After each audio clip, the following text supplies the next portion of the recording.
నమస్కారం అండి, నా పేరు Chennareddy Rosaiah. Welcome to my YouTube channel.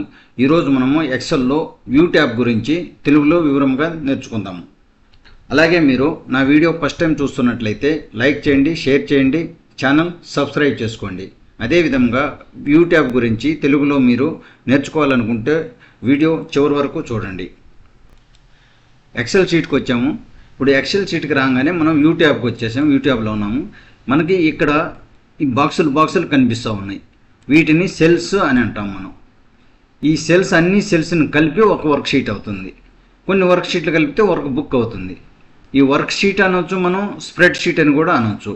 ఇక్కడ ఈ సెల్కి పక్కన లైట్ కలర్లో, గ్రే కలర్లో లైన్లు కనిపిస్తూ ఉన్నాయి. వీటిని మనము గ్రిడ్ లైన్స్ అని అంటాం అనమాట. ఈ లైన్స్ని గ్రిడ్ లైన్స్ అంటాము. అదేవిధంగా వ్యూ ట్యాబ్లో ఈరోజు మనము ఈ Zoom, show, work book views వీటి గురించి మనం క్లియర్గా తెలుసుకుందాము. ఈ గ్రిడ్ లైన్స్ చెప్పాను. ఈ లైట్ గ్రే కలర్ మాదిరి లైట్ కలర్లో ఈ గీతలు కనిపిస్తుంది. వీటిని గ్రిడ్ లైన్స్ అంటాం. ఈ గ్రిడ్ లైన్స్ మనకు అవసరమైతే ఉంచుకోవచ్చు, లేదంటే మనం తీసేయచ్చు అనమాట. ఇక్కడ గ్రిడ్ లైన్స్ ఆప్షన్ ఉంది. దీన్ని అన్సెలెక్ట్ చేసామంటే గ్రిడ్ లైన్స్ అన్నీ వెళ్ళిపోయినాయి అనమాట. ఈ విధంగా మనకు మళ్ళీ కావాలి అనుకున్నప్పుడు మనం దీన్ని సెలెక్ట్ చేసుకోవచ్చు.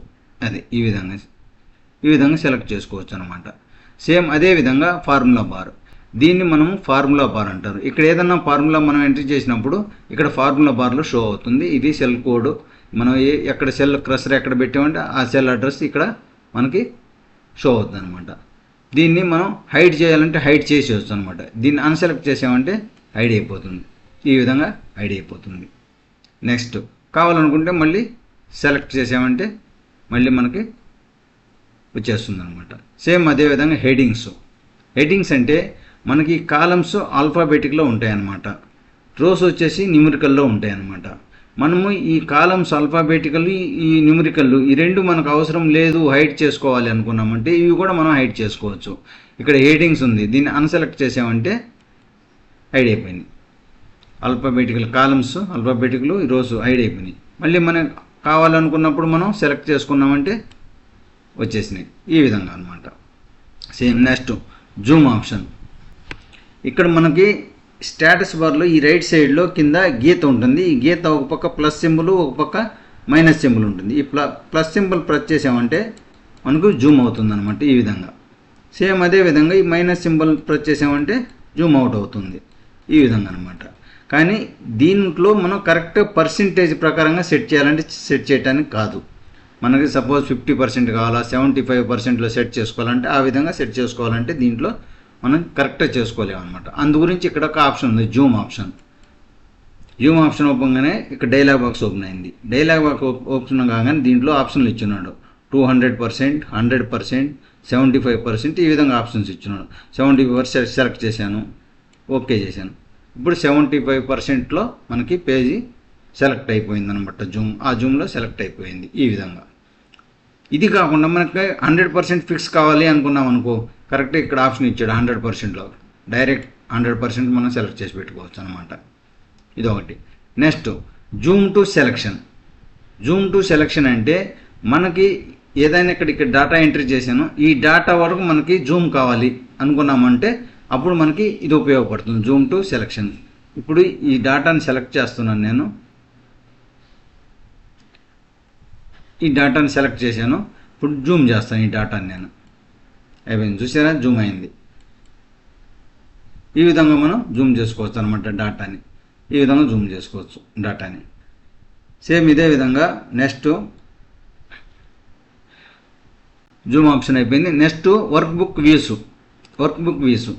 యాక్చువల్ పేజ్ నార్మల్గా వచ్చేసి నార్మల్లో ఉంటుంది. పేజీ నార్మల్లో ఉంటుంది. మనం ఈ పేజ్ లేఅవుట్ ఆప్షన్ ఉంది. ఇక్కడ పేజ్ లేఅవుట్ ఆప్షన్లోకి వెళ్ళామంటే మనం పేజ్ వైజ్గా కూడా మనం దీంట్లో గుర్తించవచ్చు. A4 షీట్ ఉంటుంది. A4 షీట్ కరెక్ట్గా దాని ప్రకారంగా పేజ్ వైజ్ కూడా మనం గుర్తించవచ్చు అనమాట. పేజ్ లేఅవుట్కి వెళ్ళామంటే ఇది చాలా ముఖ్యమైన ట్యాబ్. ఇది పేజ్ లేఅవుట్కి వచ్చేసాము. ఇక్కడ మీకు కనిపిస్తూ ఉంది 1 షీటు, 2 షీట్లు, 3 షీట్లు, 4 షీట్లు. కొంచెం జూమ్ చేస్తాను మీకు. ఇప్పుడు మీకు కనిపిస్తుంది అనుకుంటాను. ఇట్లా ఈ విధంగా షీట్ వైజ్ కనిపిస్తుంది. ఇది కరెక్ట్ మనం ఏదైనా డాటా ఇచ్చినప్పుడు మనం A4 షీట్ కరెక్ట్ ప్రకారం మనం డాటాను సెట్ చేయొచ్చు. అదేవిధంగా ప్రింటింగ్ ఇచ్చినప్పుడు ఇది బాగా ఉపయోగపడుతుంది ఈ ట్యాబ్. ఈ ప్రింటింగ్ మనం ఏదైనా ప్రింటింగ్ ఇచ్చినప్పుడు A4 షీట్ కరెక్ట్గా సెట్ చేసి దాన్ని ప్రింటింగ్ ఇవ్వచ్చు అనమాట. ఈ విధంగా దీంట్లో పోతే ఇంకొక ఆప్షన్ కూడా ఉంది. ఇక్కడ ఈ పేజ్ ఉంది కదా, ఈ పేజ్కి పైన ఈ పేజ్కి రూలర్ కనిపిస్తుంది. పేజ్ అడ్జస్ట్మెంట్ చేసుకోవడానికి మార్జిన్స్ అవి అడ్జస్ట్మెంట్ చేయడానికి రూలర్ కనిపిస్తుంది. ఈ రూలర్ని కూడా మనం హైడ్ చేసుకోవచ్చు, అన్హైడ్ చేసుకోవచ్చు. ఈ రూలర్ని ఇప్పుడు నేను హైడ్ చేస్తాను. ఇక్కడ రూలర్ ఆప్షన్ ఇచ్చింది. ఇది నార్మల్లో ఉన్నప్పుడు ఈ రూలర్ హైడ్ అయిపోద్ది అనమాట. ఈ రూలర్ డిస్ప్లే కాదు. ఎప్పుడైతే పేజ్ లేఅవుట్కి వస్తామో మనం అప్పుడు ఈ రూలర్ డిస్ప్లే అవుతుంది. ఇక్కడ రూలర్ మీకు కనిపిస్తూనే ఉంది. ఇప్పుడు దీన్ని హైడ్ చేయాలంటే దీన్ని అన్సెలెక్ట్ చేసామంటే ఇక్కడ హైడ్ అయిపోయింది. చూడండి, హైడ్ అయిపోయింది. మళ్ళీ కావాలి అనుకున్నప్పుడు మనం సెలెక్ట్ చేసుకున్నామంటే ఈ విధంగా పేజ్ వైజ్ కనిపిస్తుంది కదా మీకు. ఈ విధంగా అనమాట. ఈ డాటాని మనం కరెక్ట్ పేజ్ A4 షీట్లో కరెక్ట్గా సెట్ చేసుకొని ప్రింటింగ్ ఇవ్వచ్చు అనమాట. ప్రింటింగ్ ఇచ్చేటప్పుడు ఈ పేజ్ లేఅవుట్ మనకు క్లియర్గా బాగా ఉపయోగపడుతుంది. వీడియో మీకు నచ్చినట్లయితే లైక్ చేయండి, షేర్ చేయండి, సబ్స్క్రైబ్ చేయండి. Thank you.